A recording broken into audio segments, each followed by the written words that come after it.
सुरक्षा बल पश्चिम मध्य rail Jabalpur coast द्वारा संभावित यात्री ट्रेनों के प्रारंभ होने के विषय को लेकर आज रेकी की गई, जिसके अंतर्गत टिकट लेने के पश्चात इस लाल घेरे में पैसेंजर खड़े होंगे।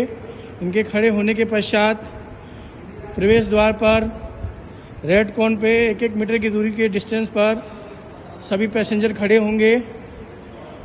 बराबर सोशल डिस्टेंसिंग का ध्यान रखते हुए खड़े हैं। ये बैगेज केंद्र के पास जो है इनका बैग चेक होगा। यहाँ पर स्टाफ बैग चेक होने के बाद प्रॉपर डिस्टेंसिंग में खड़े होंगे। खड़े होने के पश्चात बैग स्कैन करने के पश्चात यहाँ मेन गेट पर थर्मल स्क्रीनिंग की व्यवस्था की गई है। यहाँ पर पहले सैनिटाइज कराया जाएगा। सैनिटाइज कराने के पश्चात थर्मल स्क्रीनिंग होगी।